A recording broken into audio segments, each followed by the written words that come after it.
प्रशासन ने कोचिंग संस्थानों पर नकेल कसना शुरू कर दिया है। प्रशासन ने 29 कोचिंग संस्थानों और 11 लाइब्रेरी संचालकों को नोटिस जारी किया। अलवर शहर में छात्रों को पास कराने की गारंटी देने वाले शहर के अधिकांश कोचिंग संस्थान और लाइब्रेरी सुरक्षा के मानकों पर खरे नहीं उतरे हैं। इन संस्थानों में किसी भी हादसे से बचने के लिए पुख्ता इंतजाम नहीं। पार्किंग के लिए बनाए बेसमेंट एरिया को क्लासरूम, लाइब्रेरी, डाउन क्लास और ऑफिस के रूप में डेवलप कर दिए गए। यूआईटी और नगर निगम ने शहर में 29 कोचिंग संस्थानों, 11 लाइब्रेरियों की जांच की। इसमें एक भी संस्थान सुरक्षा मापदंडों पर खरा नहीं उतरा। इन संस्थानों ने फायर सेफ्टी की तरफ तो ध्यान नहीं दिया। यूआईटी की जांच में केवल 2 कोचिंग सेंटर्स के पास फायर एनओसी मिला है। शहर के 27 कोचिंग सेंटर्स और 11 लाइब्रेरियों में फायर सेफ्टी के इंतजाम नहीं मिले। ये कोचिंग है जिनमें बेसमेंट संचालित है अलवर की, उनका सर्वे किया गया है। अप्रोक्स ये 12 से और 13 के बीच में है अभी जो सर्वे अभी तक जो किया गया तो उनको चिन्हित करके उनको आज हमने निरीक्षण भी किया है। मेरी टीम जो हमारे एफओ साहब है और भी जो जेईएन साहब है और सभी फैक्ट्स का जांच की गई है और उनको नोटिस देके हमने 24 घंटे का उनसे दस्तावेज मांगे संबंध। और उनको बेसमेंट में अभी मौसम के जो भी वो बारिश मौसम के अंदर ये बेसमेंट में बच्चों को नहीं बढ़ाया, इसलिए उनको सूचित किया। बगरू कस्बे खुले चैम्बर में गिरने से एक बालक की मौत के मामले ने अब तूल पकड़ लिया है। घटना से नाराज परिजनों और ग्रामीणों ने मोर्चे के बाहर विरोध करना शुरू कर दिया। रास्ता जाम कर दिया गया है। उनके जरिए उन्होंने पीड़ित परिवार को 50 लाख का मुआवजा और संविदा पर नौकरी देने की मांग की है। सूचना पर पुलिस मौके पर पहुंची है। समझाइश की जा रही है, लेकिन ग्रामीण बताया जा रहा है कि मान नहीं रहे। बता दें कि गुरुवार को बगरू कस्बे के छिपो के मोहल्ले में खुले चैम्बर में 12 वर्षीय बालक गिर गया था। पानी के तेज बहाव के कारण बालक का शव 500 मीटर दूर मिला था। घटना से नाराज परिजनों और ग्रामीणों ने शव का पोस्टमार्टम कराने से इनकार कर दिया। विरोध प्रदर्शन किया गया। बीती रात बगरू विधायक कैलाश वर्मा भी मौके पर पहुंचे। घटना की जानकारी ली गई। ग्रामीणों ने लापरवाह अधिकारियों के खिलाफ कार्रवाई की भी मांग की है और फिलहाल मौके पर ग्रामीणों की भीड़ इकट्ठा हो गई है। समझाइश के प्रयास किए जा रहे हैं।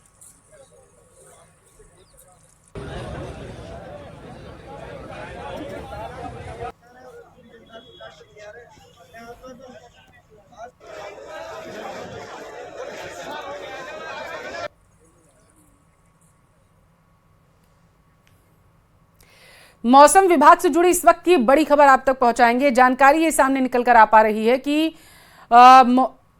भारी बारिश का अलर्ट जारी किया गया है। एक सिस्टम तेजी से राजस्थान की ओर बढ़ रहा है। लो प्रेशर एरिया अगले 48 घंटों में प्रदेश में प्रवेश कर जाएगा। कल से ही कई इलाकों में भारी बारिश के आसार जताए जा रहे हैं। 4 अगस्त को सबसे ज्यादा इसका असर देखने को मिलेगा। 1-2 इलाकों में 200 मिलीमीटर से ज्यादा बारिश की चेतावनी जो है वो दे दी गई है। तो बता चले प्रदेश में मानसून जो है वो एक्टिव हो चुका है और अगले 4 दिन बेहद ही भारी बताए जा रहे हैं। जानकारी ये है कि 48 घंटे में एक सिस्टम है जो एक्टिव हो चुका है और वो प्रदेश में प्रवेश कर जाएगा और इसी के साथ आगामी दिनों के लिए अलर्ट जारी कर दिया गया है। लोगों को भी सतर्क रहने की सलाह दी जा रही है क्योंकि निचले इलाकों में पानी भरने लगा है, जिसकी वजह से लोगों को समझाइश दी जा रही है कि वो अगर डूब वाले क्षेत्रों में हैं या निचले इलाकों में रहते हैं तो वहां से निकलकर सुरक्षित स्थानों पर जाएं, क्योंकि 48 घंटे में सिस्टम एक्टिव हो जाएगा और उसके बाद भारी बारिश की संभावना जो है वो जताई जा रही है। तो बड़ी खबर आपके टेलीविजन स्क्रीन पर।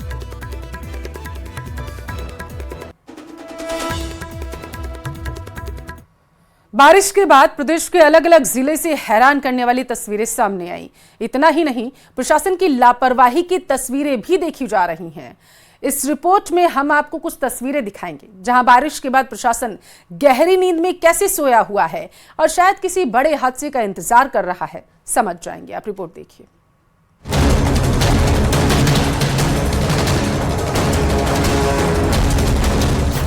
भारी बारिश के बाद अंडरपास में भरा पानी, हादसे को दावत देता अंडरपास का पानी। पानी निकालने पर नहीं प्रशासन का ध्यान। भारी बारिश के बाद जयपुर की सड़कों का बुरा हाल है। अंडरपास पर जल भराव है। यहाँ ड्रेनेज सिस्टम पूरी तरह चौपट हो चुका है। आम जनता बुरी तरह परेशान है और इस परेशानी का समाधान करने वाली एजेंसियां केवल मूक दर्शक बनी हुई हैं। जी हां, 24 घंटे गुजर जाने के बावजूद शहर का ऐसा ही हाल है। इस मानसून की बारिश के 24 घंटों के बाद भी इस अंडरपास से ये भरा हुआ जो जल है वो नहीं निकाला गया है। देखिए कि किस तरीके से प्रशासन की इस लचर व्यवस्था के आगे जो आम जनता है वो लाचार है। ये अंडरपास पिछले 24 घंटों से बंद है। दूसरी तस्वीर है दुर्गापुर पुलिया की, जहां भारी बारिश के बाद रेलिंग टूट गई, जिसे अभी तक ठीक नहीं किया जा सकता है। इस वक्त हम दुर्गापुरा के ये जो पुल है यहाँ पर मौजूद हैं। इस बारिश के पानी से ये जो रेलिंग लगी हुई थी वो पूरी तरीके से टूट चुकी है और टूटकर इस नदी के अंदर बह चुकी है। कल देर रात यहाँ पर करीब इस पुल के ऊपर 3 फुट से ज्यादा जो पानी था। ऐसे में ये जो लापरवाही है कितनी भारी पड़ सकती है। तस्वीरें सांबर लेक से भी डराने वाली आई हैं, जहां लगातार बारिश के बाद आंगनबाड़ी केंद्र की दीवार गिर गई।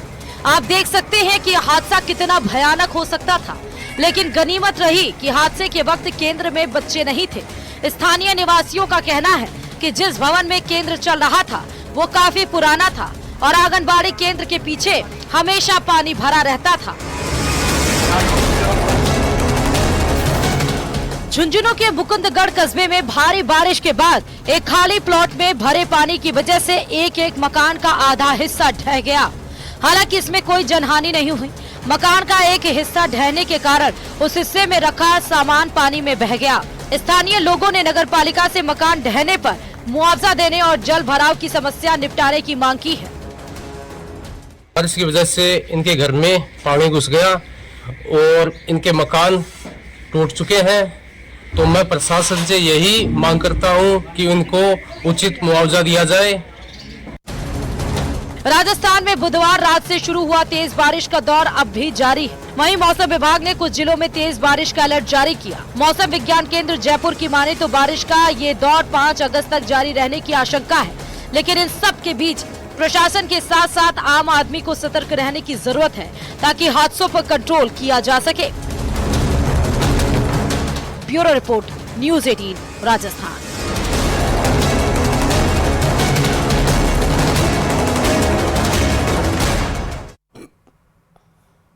उधर टोंक के पीपलू में भारी बारिश हुई है, जिसकी वजह से बोरी खंडी कला का बांध एक बार फिर से टूट चुका है। बांध टूटने से आसपास के इलाके पानी पानी हो चले हैं। खेतों में पानी भरने की वजह से फसलें अब चौपट होने की कगार पर पहुंच चुकी हैं। तो वहीं दूसरी तरफ प्रशासन राहत और बचाव कार्य में लगातार जुटा हुआ है। प्रभावित लोगों को सुरक्षित स्थानों पर पहुंचाने की कोशिश की जा रही है। 1 महीने पहले ही जानकारी यह है कि ये बांध टूटा था और एक बार फिर से बांध टूट चुका है। तस्वीरें देखिए, भयानक हैं ये और झकझोर देने वाली है लोगों को, क्योंकि अब लोगों का एक छोर से दूसरे छोर पर जाना भी मुश्किल हो जाएगा, क्योंकि बांध टूट चुका है। जानकारी यह है कि दूसरी बार है जब बांध टूटा है। मिट्टी डालकर अब मरम्मत करने की कोशिश यहां पर की जा रही है। इस वक्त वहां पर लोगों की भीड़ भी जमा हो चुकी है। बांध जो टूट गया है उसको देखने के लिए बांध की कुल भराव क्षमता 8 फीट बताई जा रही है। बड़ी खबर आपके टेलीविजन स्क्रीन पर। टोंक के पीपलू में भारी बारिश हो रही है। पीपलू से बगड़ी रोड पर उफान पर मासी नदी अब पहुंच चुकी है। जानकारी यह है कि सड़क पर तकरीबन 3 फीट से ज्यादा पानी भरा हुआ है। रात में 2 पिकअप सड़क पार करने के दौरान इसमें बह गई। पानी के तेज बहाव से पिकअप जो थी वो पलट गई है। एक पिकअप को जेसीबी की मदद से बाहर निकाल लिया गया। हालांकि दूसरी में लोहे के सरिये भरे हुए थे, जिसकी वजह से काफी परेशानी आई। मौके पर पानी का बहाव देखने सैकड़ों लोगों की भीड़ भी इकट्ठा हो गई है।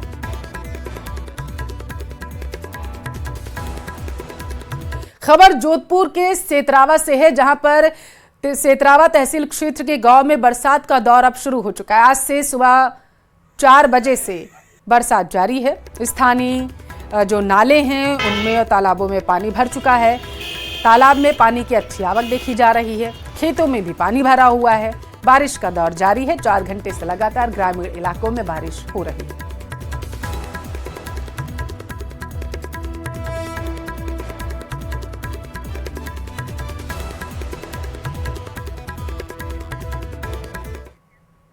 बीकानेर का रुख करेंगे, जहां से बड़ी खबर है। खाजूवाला क्षेत्र में जमकर बारिश हुई। पिछले 6 घंटे से यहां पर मूसलाधार बारिश हो रही है। तेज बारिश की वजह से फसलें पूरी तरीके से डूब चुकी है पानी में। खाजूवाला मार्केट में पानी निकासी जो है वो अब लोगों के लिए आफत बन चुका है। रोडवेज बस स्टैंड की छत गिर चुकी है। राजकीय विद्यालय सहित तहसील परिसर में पानी भरा हुआ है। गांवों की गलियां अब तालाब बनती हुई नजर आ रही हैं। घरों में भी लोगों के पानी घुसने लगा। खाजूवाला, पूगल और दंतोर के सभी गांव में जोरदार बारिश हो रही। नहरें जो हैं वो ओवरफ्लो अब होने लगी हैं। बीडी नहर टूटने के कगार पर पहुंच चुकी है। तो वहीं दूसरी तरफ सिंचाई विभाग के एईएन हरेंद्र यादव टीम के साथ मौके पर पहुंचे, जायजा लिया।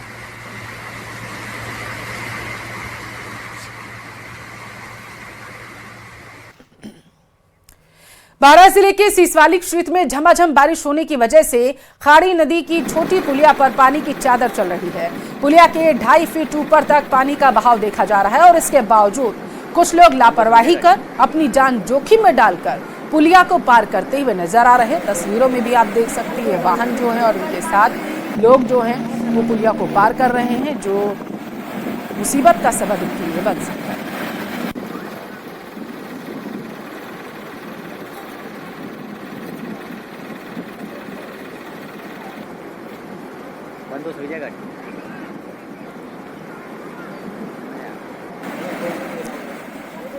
तो खाड़ी नदी की पुलिया पर पानी जो है वो बह रहा है। तस्वीरों में आप देख सकते हैं घुटनों तक पानी आ जाने की वजह से लोगों को पुलिया पार करने भी लगातार दिक्कतों का सामना करना पड़ रहा है। हालांकि प्रशासन की तरफ से एडवाइजरी लगातार जारी की जा रही है कि जहां पर पानी का भराव ज़्यादा हो चुका है उन स्थानों पर लोग जाने से बचें। विधानसभा में पेयजल पर चर्चा हो रही है। सीधी तस्वीरें आपको दिखाते हैं।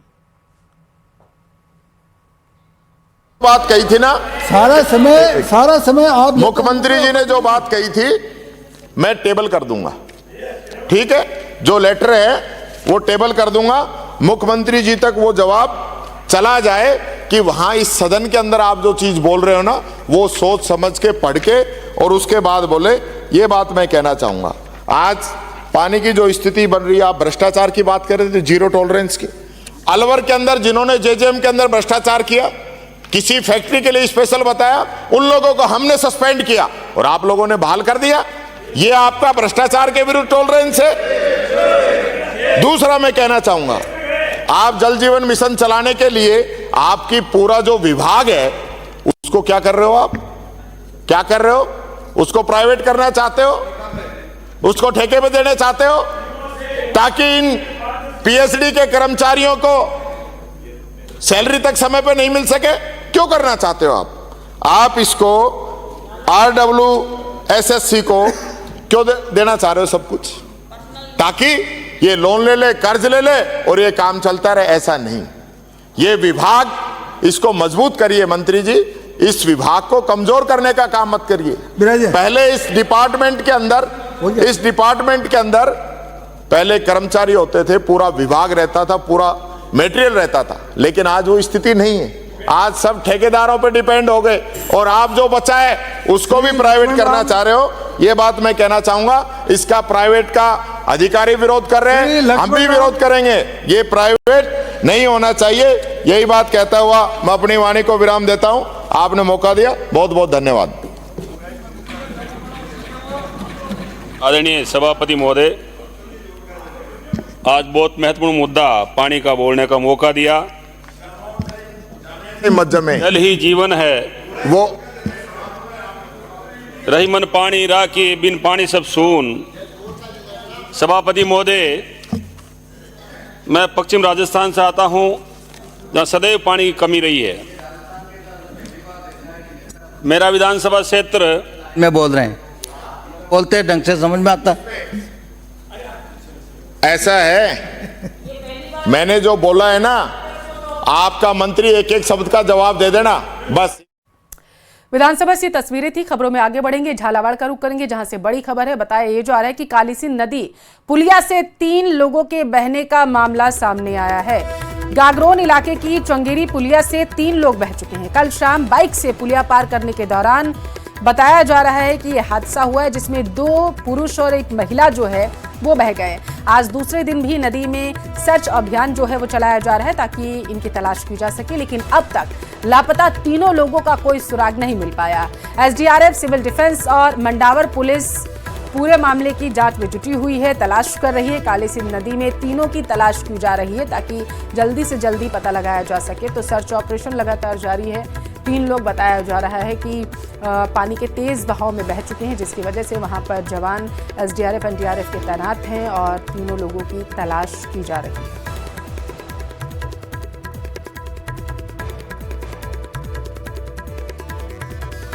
तो काली सिंध नदी की ये घटना बताई जा रही है। जानकारी ये है कि 3 लोग बह गए।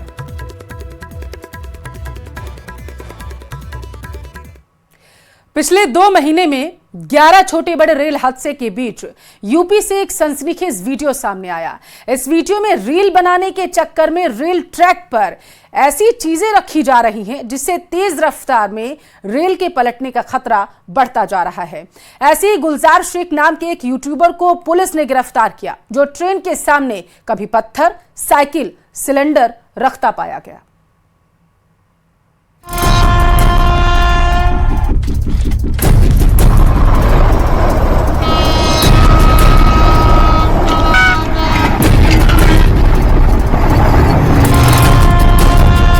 रेलवे ट्रैक पर साइकिल,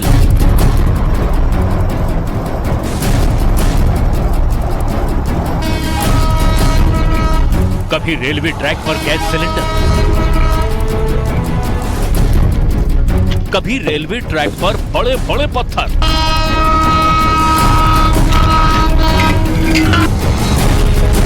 और कभी जिंदा मुर्गा।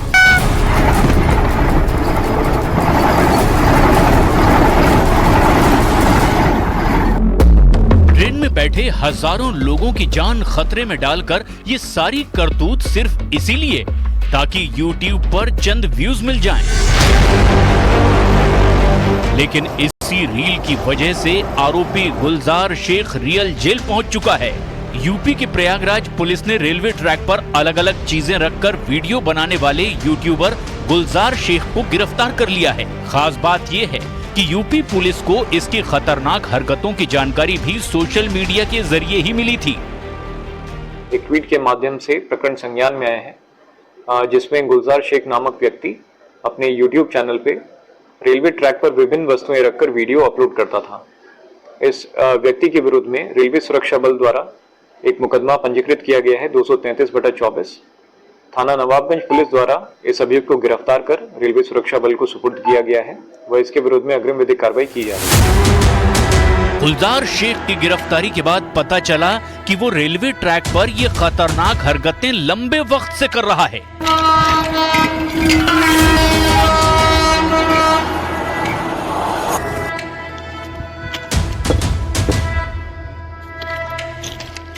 उसकी ऐसी हरकतों से न सिर्फ ट्रेन हादसों की संभावना थी, बल्कि इसकी शैतानी से दूसरे लोगों के प्रेरित होने का भी खतरा था।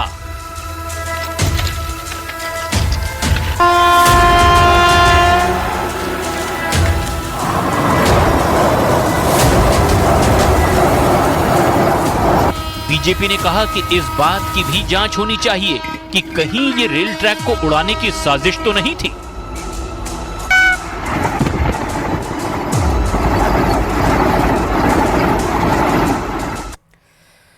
महाराष्ट्र के सतारा में मेडिकल की एक छात्रा की 4थी मंजिल से फेंककर हत्या कर दी गई। इस हत्याकांड का आरोप उसी के बॉयफ्रेंड पर लगा है, जिसे पुलिस ने गिरफ्तार कर लिया। आरोप है कि लड़की के बॉयफ्रेंड को उसके किसी और से अफेयर का शक था, जिसकी वजह से उसने वारदात को अंजाम दिया। पूरा मामला आप रिपोर्ट में देखिए।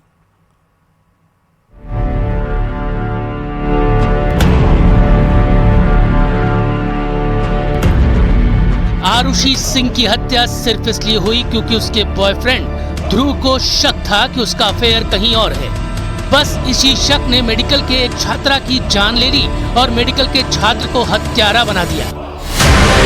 आरोप है कि आरुषि से नाराज ध्रुव ने उसे बात करने के बहाने एक घर की 4थी मंजिल पर बुलाया और फिर उसे 4थी मंजिल से नीचे फेंक दिया। जमीन पर गिरते ही आरुषि को भयानक चोटें आईं और उसकी वहीं दर्दनाक मौत हो गई। आरुषि बिहार के मुजफ्फरपुर की रहने वाली थी, जबकि आरोपी ध्रुव हरियाणा के सोनीपत का रहने वाला था। दोनों महाराष्ट्र के सतारा जिले में मेडिकल की पढ़ाई कर रहे थे। इससे पहले आरुषि और ध्रुव दिल्ली में साथ साथ पढ़ते थे। आरोप है कि किसी और से अफेयर का शक होने के बाद ध्रुव ने आरुषि को अपने किराए के घर की छत पर बुलाया। वहां दोनों में बहस शुरू हुई जो हाथापाई तक पहुंच गई। आरोप है कि इसी दौरान ध्रुव ने आरुषि को छत से धक्का दे दिया। इस हत्याकांड के बाद पुलिस ने ध्रुव को गिरफ्तार कर लिया है। कुदरत के गुस्से का सबसे ज्यादा असर इस समय देश के दो पहाड़ी राज्य हिमाचल प्रदेश और उत्तराखंड झेल रहे हैं। इन दोनों राज्यों से कुदरती आपदा की बेहद भयानक और डराने वाली तस्वीरें सामने आई।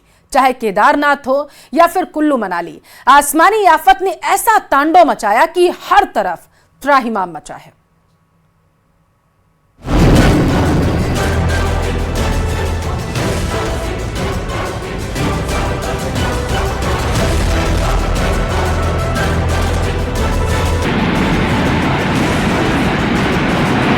पहाड़ों से लेकर मैदान तक आसमानी आफत ने ऐसा तांडव मचाया कि हर तरफ त्राहिमाम मचा है।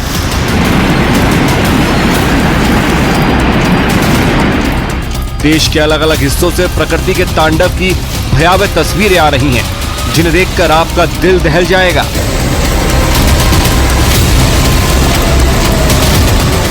कुदरत के गुस्से का सबसे ज्यादा असर इस समय देश के दो पहाड़ी राज्य हिमाचल प्रदेश और उत्तराखंड झेल रहे हैं। इन दोनों राज्यों से कुदरती आपदा की बेहद डराने वाली तस्वीरें सामने आई हैं। कहीं लहरों ने कहर बरपाया है तो कहीं देखते देखते विशाल का इमारत पानी में समा गई। कहीं मूसलाधार बारिश के बाद आया सैलाब कुछ मिनटों में सब कुछ बहा लेकर गया। ये मंडी के मणिकर्ण की तस्वीरें हैं, जहां रोंगटे खड़े कर देने वाला ये वीडियो रिकॉर्ड किया गया। मंडी के ही पंडोह बाजार की तस्वीरें देखिए, जहां ब्यास नदी का पानी लोगों के घरों तक शिकंजा कसने लगा। आलम यह है कि डरे सहमे लोग सुरक्षित ठिकानों को तलाश रहे हैं और प्रशासन की तरफ से लगातार लोगों को सावधान रहने की हिदायत दी जा रही है। कुल्लू से आई तस्वीरें बताती हैं कि कुदरत जब कोहराम मचाती है तो कुछ भी नहीं छोड़ती। आने वाले समय में जिस तरह से मौसम विभाग के द्वारा 3 दिनों के लिए जो अलर्ट जारी किया गया, उसको देखते हुए कहीं ना कहीं और ज्यादा नुकसान होने की संभावना जो है यहाँ पर बनी है। आप देखते हैं कि ये जो 3.5 मंजिले भवन यहाँ पर था, जो चाट सब्जी मंडी का, वो पूरी तरह से यहाँ पर क्षतिग्रस्त हुआ है। उत्तराखंड के भी अलग अलग हिस्सों में भारी बारिश के चलते तबाही की स्थिति बनी हुई है। कहीं सड़कें धंस गई हैं तो कहीं पुल बह गए।